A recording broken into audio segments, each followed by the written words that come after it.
আসসালামু আলাইকুম। নিরপেক্ষ নির্বাচন এবং তত্ত্বাবধায়ক সরকারের জন্য প্রয়োজনীয় সংবিধান সংস্করণের পক্ষ থেকে স্বাগতম।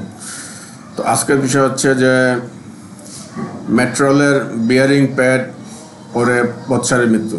তো আমার ফেসবুকে একজন ফরওয়ার্ড করছে বিষয়টা যে ফার্মগেট এলাকায় মেট্রোলের বিয়ারিং প্যাড পরে একজন বৎসারের মৃত্যু হয়েছে। তো এটা হচ্ছে গিয়ে একটা বিষয় যে বাংলাদেশের বিরুদ্ধে ভারতীয় যে ষড়যন্ত্র, বাংলাদেশের বিরুদ্ধে মোদি হাসিনা ভারতের যে ষড়যন্ত্র এবং বাংলাদেশের বিরুদ্ধে মোদি হাসিনা ভারতের ভূ রাজনৈতিক ষড়যন্ত্র দালাল কুত্তাঘাতের সময়তে বিএনপি, জামাত, হেফাজত এবং বিছানাদি ষড়যন্ত্র আমেরিকা, ব্রিটিশ তাদের যে ষড়যন্ত্র, এই ষড়যন্ত্রের যে বীজ তারা বপন করছিল 2015-16 সালে, সে বীজের কিন্তু যে প্রস্ফুটিত হওয়া শুরু করছে। বাংলাদেশের 2015-16 সালে জঙ্গিবাদে তাবেল্লা হত্যাকাণ্ড এবং জামাতি কৃষক হত্যাকাণ্ড, এটা মোদি হাসিনা ভারতের ভূ রাজনৈতিক ষড়যন্ত্র কুত্তাঘাতের সময়তে হয়েছিল। এবং সেই সময়টাতে বিএনপি, জামাত, বিএনপি জামাতের সঙ্গে কিন্তু চীনও ছিল। তখন ব্রিটিশ আমেরিকা তো ছিল অবৈধ অধিবাসী নামে জঙ্গিদের মদত হিসাবে, তো তখনও চীন ছিল। এবং তাবেল্লা হত্যাকাণ্ড এবং জাপানি কৃষক হত্যাকাণ্ডের মাধ্যমে তারা তখন সমতা দেখেছে এবং ওখানে তারা অনেকগুলো প্যাচ মারছে, বহু প্যাচ তারা মারছে। আমার ভিডিওগুলো দেখলে বুঝতে পারবেন। অবৈধ অধিবাসী প্যাচ মারছে, কৃষি জঙ্গিটা প্যাচ মারছে, গার্মেন্টসের প্যাচ মারছে, বহু প্যাচ তারা মারছে। তো বহু প্যাচ মেরে তারা এতদিন রাজনীতি করতেছে।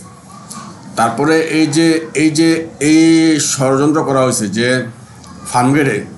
ফার্মগেটে যে বিয়ারিং প্যাড পড়তেছে এবং কদিন পর যে এটাই ভেঙে পড়ে যাবে। কারণ এখানে শিয়াল কাঠ দেওয়া হয়েছে। শিয়াল কাঠ হচ্ছে যে ভূ রাজনৈতিক ষড়যন্ত্র বাংলাদেশের বিরুদ্ধে। বাংলাদেশের দিনাজপুর ঘোড়াঘাটে শিয়ালঘাটে ভারতের জন্য বোমারু বিমান ঘাটি সহ সামরিক করিডোর, যেটা ভারতের যে কুত্তা মাগি, যেটা বাংলাদেশ অবৈধ ক্ষমতার মাগি হাসিনা করে দিবে ভারতকে, এবং তাদের যে সমতা আছে, যে কুত্তাঘাতের সমতা, যেটা বিএনপি, জামাত, হেফাজত, চীন এবং তাদের যে বিছানাদি ষড়যন্ত্র আমেরিকা, তো তারা সব মিলে যে ভারতকে দিতেছে বাংলাদেশকে ধ্বংস করে, তার বীজ কিন্তু প্রস্ফুটিত হওয়া শুরু করছে। এবং এই পর্যন্ত অনেক অপকর্ম তারা করে ফেলছে।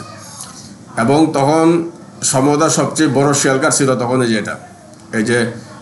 এই মেট্রোলের শিয়ালকাঠ দেওয়া, যে মেট্রোলের টাকা পয়সা সরাই নিয়ে মেট্রোলে একটা ভঙ্গুর প্রজেক্ট করে মেট্রোলেরকে বাংলাদেশে অপমান করে ভারতকে সামরিক করিডোর দেওয়া, ভারতকে বিমান গাড়ি দেওয়া,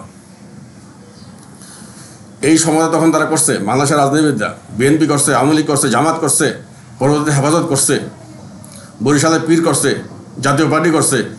তারপরে এই যে গত 1-1.5 বছর যাবত এই যে নুরা পাগলা, যেটা যে গণ অধিকার পরিষদ, তারা করতেছে। তারপর যে নুরজাহান পার্টি, যেটা মান্নার পার্টি, যাতে যে নুরজাহান মান্না, যেটা মুখে মুখে বলে গণতন্ত্র কথা, আসলে একটা শয়তানের একটা ক্ষুদ্র শয়তান। ওই নুরজাহান, ওই মান্না পর্যন্ত এগুলো যোগ দিছে। যে বাংলাদেশের উন্নয়নের টাকা, চীনের উন্নয়নের টাকা যে বাংলাদেশকে বঞ্চিত করে, বাংলাদেশের জনগণকে বঞ্চিত করে ভারতকে দেয়া এবং ভারতের সঙ্গে আঘাত করে বাংলাদেশের রাজনৈতিক ব্যক্তিরা সুবিধা নেবে এবং দেশের মানুষ মরবে, এই ছিল তখন মেট্রোলের শিয়ালকাঠ এবং তখন এটা দেওয়া হয়েছে। এখন এখান থেকে সবচেয়ে শিক্ষণীয় বিষয় হচ্ছে যে ফার্মগেট থেকে শাহবাগ পর্যন্ত মেট্রোলে কিন্তু চলাফেরা করা যাবে না। আমি এই মেট্রোলে কখনো উঠি নাই, আমার বলেও আমি এক পা দিয়ে ফেলছিলাম, তারপর আমি পা না হয়ে ফেলছি। এই মেট্রোলের ফার্মগেট থেকে এই পর্যন্ত শাহবাগ পর্যন্ত যাতায়াত করা যাবে না, শাহবাগ থেকে ফার্মগেটে আসা যাবে না। এই জায়গাটা হচ্ছে গিয়ে শিয়ালকাঠ দেওয়া এবং এই অংশটা যে কোনো সময় ভেঙে পড়ে যেতে পারে এবং এই সম্পূর্ণ অংশটা ভেঙে পড়ে যেতে পারে এবং কোনো মানুষের উচিত হবে না যে এখানে যাতায়াত করা মেট্রোলে। শুধু এখানে না, আমি সাজেস্ট করব সম্পূর্ণ মেট্রোল বাজেয়াপ্ত করা, কারণ কোনো একটা দেহে যদি পচন করে, কোনো একটা দেহে যদি রোগ হয়, ওই রোগ কিন্তু সারা দেহে ছড়ায় পড়ে। সুতরাং মেট্রোলে এখানে যে শুধু যে ফার্মগেটে শিয়ালকাঠ দেয়া তা না, আরও বিভিন্ন জায়গায় শিয়ালকাঠ থাকতে পারে। এই যে চীন ভারত যে ডাইনি সমতা ছিল, কুত্তাঘাতের সমতা, ডাইনি সমতা, এই সমতার সবচেয়ে বড় আস্ফালন ছিল এই যে ঢাকা ভার্সিটিতে 5ই আগস্ট মোদির মাগি হাসিনা, খানকে মাগি হাসিনা, কুত্তা মাগি হাসিনা যে পতনের ষড়যন্ত্র করে ঢাকা ভার্সিটি 200 সাধারণ ছাত্রছাত্রীকে মেরে ফেলছে শিয়ালকাঠ করে। এই যে পত্রিকাগুলোতে লিখছে যে রক্ত গঙ্গা করে হাসিনার বিজয়, হাসিনার বিজয় হয় নাই, হাসিনা রক্ত গঙ্গা করেছেন। মোদির মাগি হাসিনা, ভারতের কুত্তাঘাতের সমতা রক্ত গঙ্গা করেছেন এবং সাধারণ মানুষে মেরেছেন এবং রাজনীতিবিদরা সমতা ছিলেন। জামাতের শয়তানগুলো সমতা ছিল, হেফাজতের শয়তানগুলো সমতা ছিল, বিএনপির কুত্তার শয়তানগুলো সমতা ছিল। এবং যে বিসাইজ নামে আমেরিকা ব্রিটিশ সমতা ছিল এবং চীন সমতা ছিল, এবং যে কুত্তা দল যেটা বাংলাদেশ আওয়ামী লীগ, ওই কুত্তা দলের সমতা ছিল, এবং এরা সমতা থেকে বাংলাদেশের সাধারণ মানুষকে মেরে এরা শেল কাটতেছে 5ই আগস্ট হাসিনার পতনের দিনে।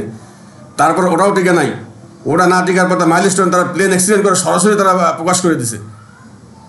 সুতরাং আমি আজকে ভিডিওটা করলাম যে ভাই, আপনারা বাংলাদেশের মানুষ যারা আছেন, আপনাদের পায়ে পড়ি, আপনার ফার্মগেট থেকে শাহবাগ পর্যন্ত যাতায়াত করবেন না এবং শাহবাগ থেকে ফার্মগেটে আসবেন না, এবং সম্ভব হলে পুরা মেট্রো রেল পথে আপনারা চলেন। এবং সামনের দিনে চায়নাতে কোনো ওই যে তাদের যে পরিকল্পনা ঘোড়াঘাটে বোমারু বিমান ঘাঁটি সহ সামরিক করিডোর করা, এবং এটা চায়নাকে করতে দেওয়া হবে না। এবং চায়নাকে অলরেডি বলতে হচ্ছে, আমার টিকটক ভিডিও বলতেছি আমি, যে চায়নায় কোনো মতেই ভারতের পক্ষে করতে দেওয়া হবে না, কারণ এখানে বাংলাদেশের অর্থনৈতিক ক্ষতিগ্রস্ত হবে, এবং বাংলাদেশে এটা করলে বাংলাদেশের ভূ রাজনীতি ক্ষতিগ্রস্ত হবে, বাংলাদেশের নিয়ন্ত্রণ ভারতের হাতে চলে যেতে পারে, এবং বাংলাদেশের মানুষ কিন্তু জম্মু কাশ্মীরের মতো হয়ে যাবে।